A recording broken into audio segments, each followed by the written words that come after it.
Bem, eu sou bem sensível, né? Não em questão sentimental, mas na questão sensorial. A minha pele, por exemplo, eu sinto a roupa, a fibra, a textura, o sapato, como é que ele está encaixado, a calça, costuras. Eu sinto tudo que encosta na minha pele, eu estou sentindo. E isso faz com que eu tenha algumas roupas bem específicas. Além de estilos, de cores e coisa e tal, as coisas que interferem mais, o tecido da roupa, a fibra e tudo mais. Por exemplo, essas camisas de algodão aqui, eu tenho 5 dessas camisas cinzas que eu comprei no lote inteiro, que elas são feitas de um algodão, porém não é toda a camisa de algodão que é bom pra mim, por exemplo. Tem algumas que são macias demais, algumas são lisas demais, algumas têm uma textura esquisita. Depende muito da forma que é produzida.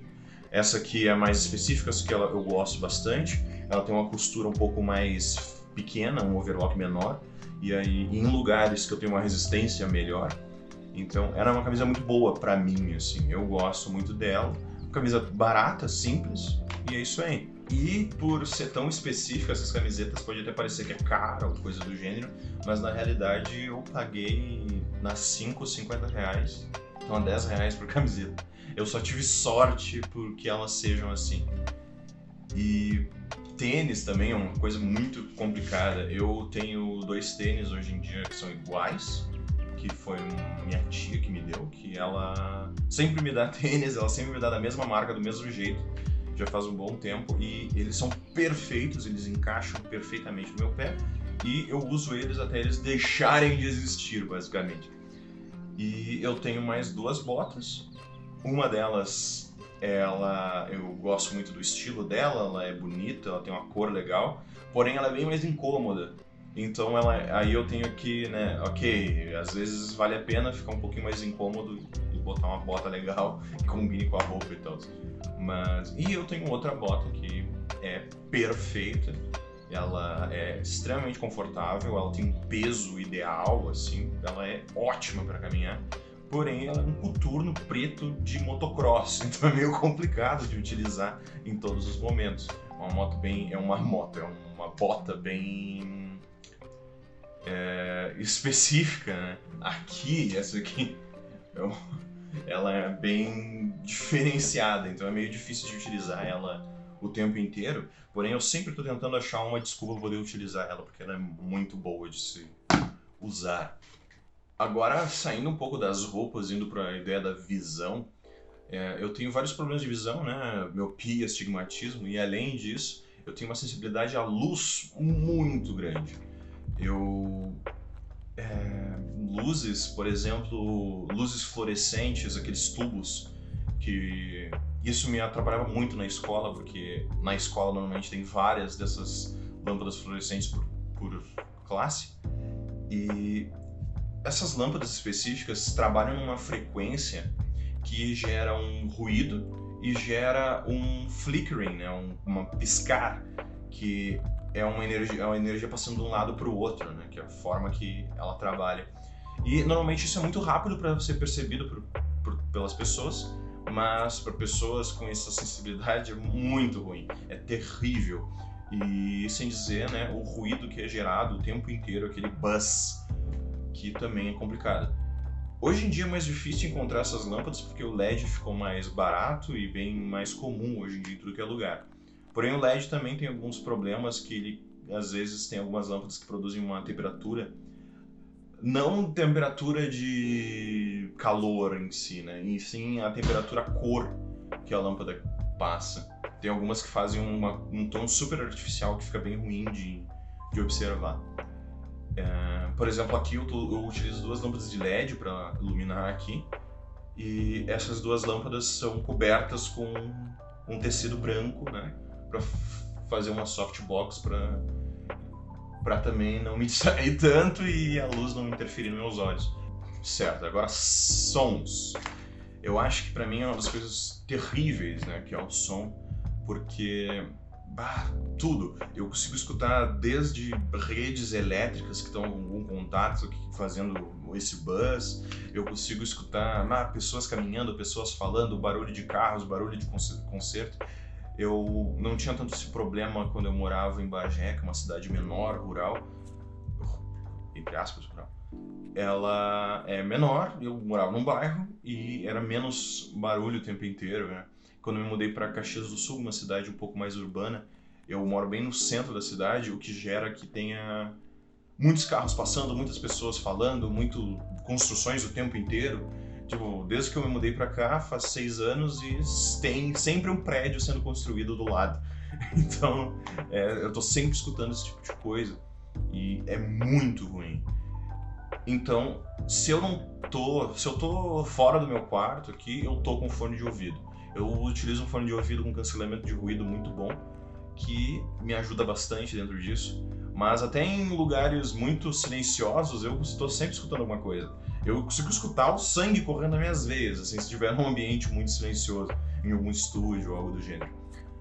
E na rua, o fone de ouvido é fundamental. Eu não consigo sair sem o fone de ouvido, porque tudo, pessoas falando, carros, barulhos, alarmes, coisas inesperadas também, sons muito altos de repente, isso me deixa muito mal e se tornou por muito tempo um desafio bem ruim para mim aqui em Caxias, de sair na rua sozinho, com um fone de ouvido, com pessoas eu consigo tentar me focar e me distrair um pouco dos sons, que é assim que é uma estratégia que eu utilizo para tentar diminuir essa ansiedade do som, é tentar focar numa coisa específica, porém daí eu não presto atenção em mais nada, então fica meio complicado. Então é sempre um desafio andar na rua sem um fone de ouvido, desacompanhado ou coisa do gênero. Então eu sempre tô com fone de ouvido. Essa é a melhor estratégia que eu consegui adquirir durante esses anos. E voltando um pouco para a ideia do tato, né? A textura das comidas tá junto ao som, as coisas terríveis, que mais terríveis assim para mim, porque eu tenho várias coisas que eu gosto, vegetais principalmente, que eu gosto do gosto. Porém, a forma que ele é preparado me dá náusea, me deixa... A textura me irrita, a textura... Simplesmente não consigo comer. Tem certas que são impossíveis. Brócolis, por exemplo, a textura do caule dele é terrível para minha língua. Simplesmente não. Então eu tenho que preparar ele de várias formas diferentes para poder comer. Eu gosto do gosto do brócolis, porém não da textura. E aí gera essa questão aí, né? Couve também, que eu gosto muito do gosto da couve, porém o talo da couve também me incomoda bastante, então eu acabo fazendo suco, que aí eu tô ingerindo o nutriente, ingerindo a fibra e não tenho que passar por essa parte da textura. E isso desde sempre foi um grande problema para mim, desde criança, sempre foi muito problemático para comer. Eu sempre comi muito pouco e muito poucas coisas, né? Coisas bem específicas. E sempre foi um desafio tentar fazer eu comer outras coisas. E sempre é por causa disso, é por causa da textura. Hoje em dia eu consigo entender melhor isso, que não é só eu que tenho esse problema de textura e também não é todo mundo que está dentro desse bolo. Então, por muito tempo eu achei que era só frescura minha. Hoje em dia eu consigo identificar que não é bem assim, né? Frescura, entre aspas. Isso é, na realidade, uma condição. Eu realmente não consigo. Essas texturas realmente me atrapalham muito. Bom, esses são alguns exemplos de como essa hipersensibilidade afeta a minha vida. E isso é algo que fez eu pensar, porque não é o autismo que me causa esse desconforto, e sim o ambiente ao redor que atrapalha dentro da minha hipersensibilidade. E é algo tão comum, o autismo hoje se tornou algo super comum, né?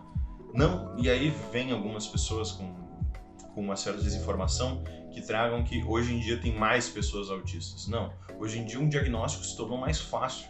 O número de pessoas autistas é o mesmo ao redor da sociedade, ao redor da humanidade, né? E agora a gente só tem um diagnóstico melhor e consegue se identificar melhor.